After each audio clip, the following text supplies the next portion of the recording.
कि सरकार की मंशा नहीं है कि कहीं विकास का काम हो। तो पूरे नगर में नगर पालिका की जो छवि है, एक एक आदमी कहता है कि लूट खसोट का बाजार है। एक अनपढ़ आदमी एक गरिमामयी पद पे जाकर बैठेगा, उसके पास विजन नहीं है, उसके पास एजुकेशन नहीं है, न चीज़ों को समझ नहीं सकता, उसको लागू क्या करेगा धरती पे। जनता जो है, जो टैक्स देती है, वो अवेयर क्यों नहीं है भाई? आप सड़क पे क्यों नहीं उतरते? मैंने आपको क्या कहा कि निगम पार्षद कोई नहीं रह गया, सब ठेकेदार हो गए हैं। जितने पार्षद हैं 99% सब ठेकेदारी कर रहे हैं। आप अपने मतों का दान नहीं कर रहे हैं, मतों का व्यापार कर रहे हैं, तो आप कैसे उम्मीद लगाएंगे कि आपका जनप्रतिनिधि आपके लिए खड़ा होगा? नमस्कार। मोतिहारी नगर पालिका उत्क्रमित होकर नगर निगम बन गया है। 3 मार्च 21 को जब इसकी घोषणा हुई तो शहर के लोगों में बड़ी खुशी थी कि व्यवस्थाएं बदलेंगी और कुछ अच्छा होगा, लेकिन हुआ ऐसा नहीं। जब ये उत्क्रमित हुआ, उसके पहले से ही विवादों में घिरा रहा है और इधर यह विवाद और गहराता चला गया है। एक चालक जो कचरा डंप करने गया था, उसकी गाड़ी पे गेट का गिर जाना, दीवार का गिर जाना, उसकी मौत हो जाने के बाद जो स्थितियां बनी है वो बड़ा विभत्स है। और इतना ही नहीं, अभी देखिए कि बिहार राज्य स्थानीय निकाय कर्मचारी महासंघ द्वारा अनिश्चितकालीन धरना प्रदर्शन भी शुरू किया जा चुका है। उनकी भी कई मांगे हैं। आइए इस पर कुछ बात करते हैं।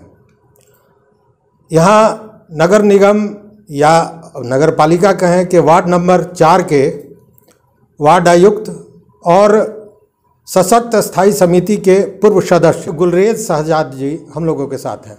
इनका परिचय केवल इतना ही नहीं है कि ये वार्ड सदस्य हैं, परिचय यह भी है कि एक साहित्यकार हैं, कवि हैं, लेखक हैं और प्रबुद्ध लोगों में इनकी गिनती होती है, राजनेताओं में गिनती नहीं होती है। यहाँ पे मैं कोट करना चाहूँगा।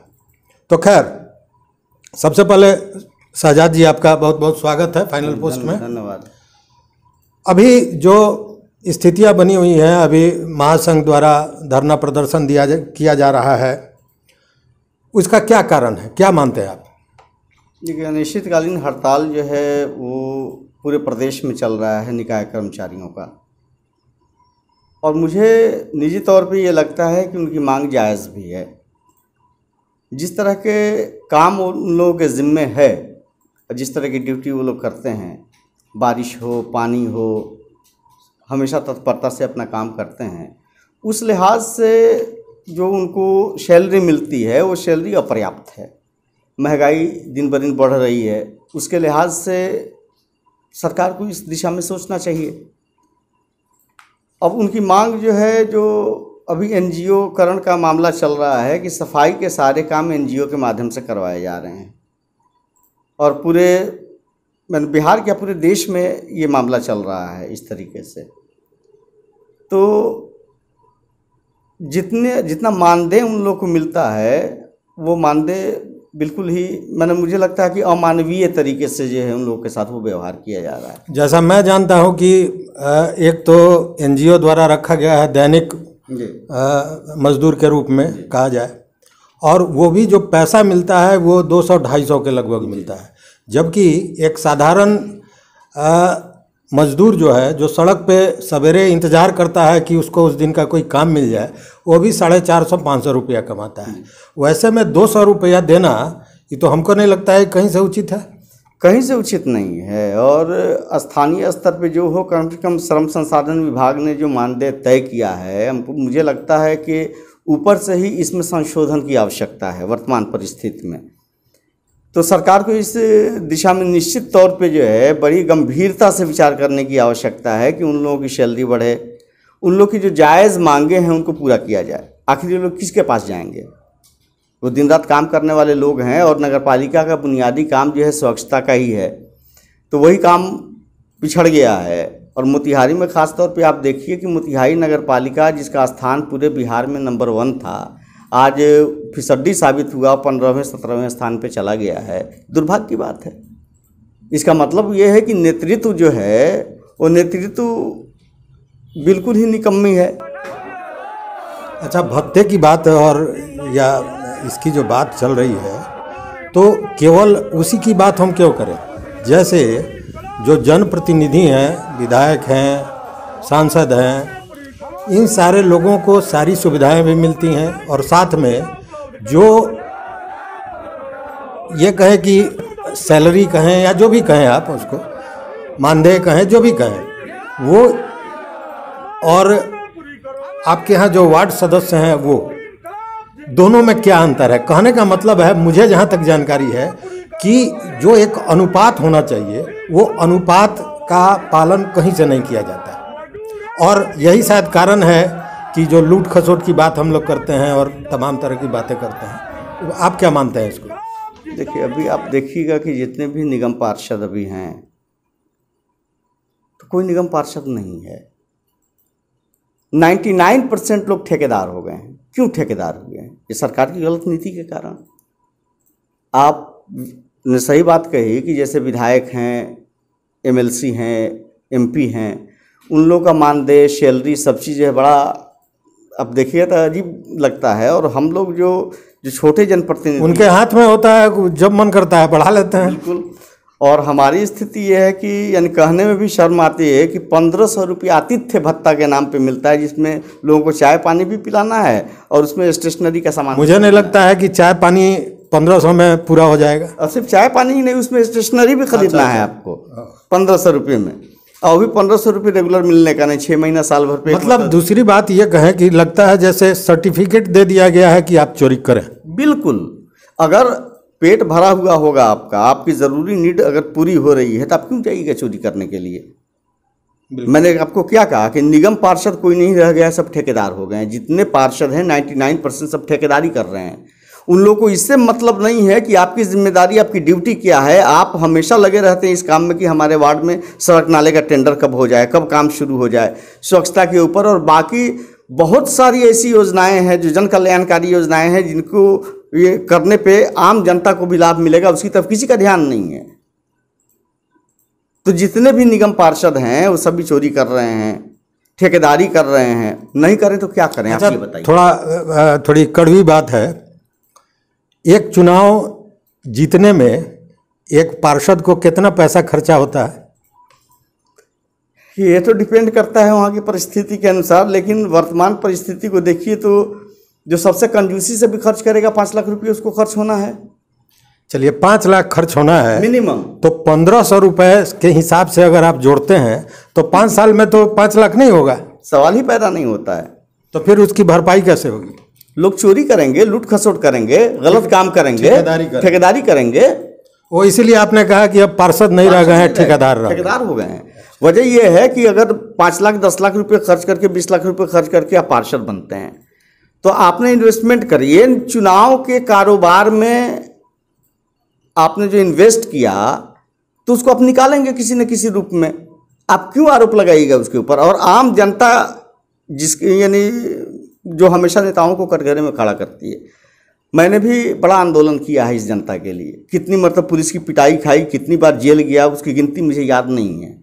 देश भर में घूम के ये काम किया, लेकिन एक निश्चित समय के बाद आके जब मैं सोचता हूँ तो मुझे लगता है कि मैंने समय बर्बाद किया है। जनता जो आम गरीब आदमी है, ये बड़ी कड़वी बात है, इसकी आलोचना भी मेरी हो सकती है। इसके लिए मेरा मानना है गरीब इसलिए है कि उसके पास धैर्य की भी कमी है और ईमानदारी की भी कमी है, दोनों है। बिल्कुल, धैर्य भी नहीं, ईमानदारी भी नहीं है। आप जब 500, 1000, 2000 रुपये में आप जब बिक जाएंगे, आप अपने मतों का दान नहीं कर रहे हैं, मतों का व्यापार कर रहे हैं, तब कैसे उम्मीद लगाएंगे कि आपका जनप्रतिनिधि आपके लिए खड़ा होगा? बिल्कुल। तो जनता को सोचने की आवश्यकता है कि सिस्टम बदलने का काम जनता बदल सकती है, ये बैठे हुए लोग नहीं बदलेंगे। तो जनता को कौन जागरूक करेगा? छोटे छोटे लालच के लिए आप अपने ईमान को गिरवी रख देंगे तो कहाँ से तो मुझे लगता है कि इस कमीशन खोरी को और ये जो व्यापार चल रहा है इसको तो सरकार को जायज़ ठहरा देना चाहिए, जबकि वही मजबूर कर रही है कि आप ऐसा करें। मैंने कई मंचों से इस बात को कहा है कि कमीशन खोरी के चक्कर पता चल रहा है कि डर के मारे कोई ले भी नहीं रहा है, अब बिना लिए हुए काम भी नहीं कर रहा है। सरकार इसको लीगल कर दे। काम तो होगा। नहीं, लीगल कर दे। ऐसा अंग्रेजी शासन जब हुआ करता था तो अभियंत्रण विभाग में इस तरह की व्यवस्था थी कि जो जो किसी कार्य के लिए योजना बनती थी, जो पैसा का तय किया जाता था, उसमें कुछ परसेंटेज एक्स्ट्रा बढ़ा दिया जाता था, इसलिए कि अभियंताओं के लिए वो कमीशन तय था, चूँकि वो 24 घंटे काम करते थे। तो उसी तरह जो पार्षद हैं ये भी तो 24 घंटे लगे रहते हैं। अभी लाइन रात के 2 बजे कट जाए तो मैं भी फ़ोन करूंगा अपने पार्षद को कि साहब लाइन कटी हुई है। देखिए, सबसे बड़ी बात यह है ना कि जैसे जो अपर लेवल के नेता लोग हैं, जो जनप्रतिनिधि हैं, उनको भी इस बात को सोचना चाहिए। सबसे बड़ी बात यह है कि एक आम जनता जो वोट करने जाती है, वो पार्षद को वोट करती है, विधायक को वोट करती है, एमपी को वोट करती है, वो जनता। लेकिन ये एमपी और विधायक के पास वो जनता अपनी ज़रूरतों को लेके, अपनी मांग को लेके कितनी बार जाती है? सहज उपलब्ध जो है वो पार्षद है। रात के 12 बजे भी आपके दरवाजे पे खड़े हैं, 5 बजे भोर में भी दरवाजे पे खड़ी है। और जिस आदमी के ऊपर सबसे ज़्यादा जिम्मेदारी है, ड्यूटी है जिसकी सबसे ज़्यादा, और सबसे बुरी हालत उन्हीं की है, सरकार का कोई ध्यान उसके ऊपर नहीं है। आप ये सोचिए ना, जैसे भत्ता की बात आपने उठाई, 1500 रुपया, आप खुद बताइए जस्टिफाइड है क्या कहीं से? पटना में सारे निकाय के सशक्त स्थायी समिति के लोगों की बैठक हुई, हम लोग गए वहाँ। आवाज़ मैंने भी उठाई। मैंने उठाई आवाज़ की या तो जो 1500 रुपये भत्ता दिया जाता है इसको बंद कर दे सरकार, या सम्मानजनक ढंग का भत्ता आप करिए। तो मुझे लगता है कि 3-3.5 साल हो गए अनाउंस की हुआ कि 5000 रुपये भत्ता किया जाएगा, जिसका आज तक कोई अता पता नहीं है कहाँ है। शायद असम में है। वो बेगूसराय के मेयर थे, उन्होंने जो है कागज़ बढ़ाया मंत्री के पास, जो है माननीय मंत्री नगर विकास थे उस वक्त सुरेश शर्मा जी, उनको कागज़ उन्होंने दिया कि शायद असम का ही मामला था कि वहाँ जो चेयरमैन है उसकी सैलरी है 80,000 भत्ता जो है, जो वाइस चेयरमैन है उसका 50,000, पार्षदों का 30,000 रुपये। उन्होंने कहा कि इसी तरीके से कर दिया जाए। और फिर योजनाओं की बात हुई, कई तरह की बात हुई। मैंने कहा कि संविधान का 74वां संशोधन जो है उसके अनुरूप जो राइट मिलता है नगर निकायों को, वो राइट दे दिया जाए। अलग अलग यानी आप जो है जैसे सड़क में, नाले में, ये पार्क बनाने में, अलग अलग मद में आप जो पैसे दे रहे हैं, तो उसके लिए जब पूरे इन सेल्फ लोकल गवर्नमेंट का दर्जा अगर मिल जाए तो हम अपने संसाधन खुद बना सकते हैं, ज़मीन खरीद सकते हैं, प्लांट लगा सकते हैं, कुछ भी कर सकते हैं। तो सरकार न हमको एलएसजी का दर्जा दे रही है न, यानी कुल मिला के मेरा मानना यह है कि सरकार की मंशा नहीं है कि कहीं विकास का काम हो। मैं स्ट्रेट फॉरवर्ड मैं इस बात को कह रहा हूँ, सरकार का अंग होने के बावजूद कह रहा हूँ इस बात को। विल पावर हो तो 6 महीने में अपना नक्शा बदल सकते हैं, लेकिन क्यों नहीं हो रहा है? छोटी छोटी मांग के लिए लोग सड़क पे उतरेंगे। नगर निकाय के कर्मचारी हड़ताल पे हैं। शहर की क्या स्थिति हो गई है 3-4 दिन में? अगर यही मामला हफ्ता रोज और चल जाए तो फिर क्या करिएगा आप? रोज जो घरों का कचरा और बाकी सब निकल रहा है, क्या ऐसे ही पूरे नगर की स्थिति दयनीय है। हाँ, उसके बाद क्या उसके बाद अब जल जमाव में देखें क्या स्थिति हो गई। तो ड्रेनेज सिस्टम की बातचीत चल रही है। एक मास्टर प्लान के तहत जो है पूरे नगर के ड्रेनेज सिस्टम को दुरुस्त किया जाना चाहिए। अंग्रेजों का बनाया हुआ अच्छा, एक हमको बात बताइए कि जैसे ड्रेनेज या विकास की बात आप कर रहे हैं, हमको ये समझ में नहीं आता है कि जब आप मांग करते हैं तो वो पूरा नहीं होता है। जो गलतियां पकड़ी जाती हैं, जो घोटाले पकड़े जाते हैं, उस पर भी तो कोई कार्रवाई नहीं होती है आपके यहाँ। तो मुझे जहाँ तक जानकारी है कि एक कचरा के बॉक्स में जितना बड़ा घपला हुआ है, अगर उसी को देखा जाए तो वो मैंने लाखों लाख का मामला सामने आएगा। मेरे कहने का मतलब कि नगर पालिका प्रशासन एक ऑटोनोमस बॉडी है अलग से। तो ऑटोनोमस बॉडी का मतलब ये थोड़ी है कि एनार्की है, हर तरीके से सिर्फ आप ही कर सकते। आपके ऊपर भी तो पदाधिकारी हैं। इस मुद्दे को लेके कई समाचार प्रकाशित किया। क्या जिलाधिकारी महोदय के पास वो पावर नहीं है कि जांच कमेटी बिठा सकते हैं? बिल्कुल है। क्यों नहीं जांच कमेटी आपने बनाया? क्यों नहीं इसकी जांच हुई? तो पूरे नगर में नगर पालिका की जो छवि है, एक आदमी कहता है कि लूट खसोट का बाजार है। ये सुन के खुद भी बुरा भी लगता है, इसलिए कि मैं उसका अंग हूँ। और स्ट्रेट फॉरवर्ड सुबह से शाम तक गालियाँ सुनते हैं हम। किस लिए? आप जो बिना नक्शा का कोई घर बना रहा है, आप नोटिस करते हैं बीच में कोई रुपए पैसे लेके उसको ऑर्डर कर दिया बनाने के लिए। या नगर पालिका प्रशासन का किसी भी तरह का खौफ नहीं है। नगर पालिका हो क्या गया है, बनिए की दुकान हो गई है। आप लूट खसोट करिए, सिर्फ व्यापार, सिर्फ अपने आमदनी से मतलब है। जनता का गला दबा के आप टैक्स वसूल करिए। टैक्स वसूल कर रहे हैं, उसकी एवज में नागरिक सुविधाओं के नाम पे आपके पास क्या योजना है? आप कर क्या रहे हैं शहर में? कौन जवाब देगा या जवाब मांगेगा कौन? योजना तो सामने दिखाई देता है, दिखाई दे रही है। तो मेरे कहने का जनता जो है, जो टैक्स देती है, वो अवेयर क्यों नहीं है भाई? आप सड़क पे क्यों नहीं उतरते हैं? आपके पास नोटिस चला जा रहा है कि हाँ आप सड़क पर जनता क्यों उतरे? सड़क जनता ने आपको चुना उसी काम के लिए ना। जनता उसी काम के लिए चुना, ठीक है, या फिर ये कहे कि आप मजबूर हैं?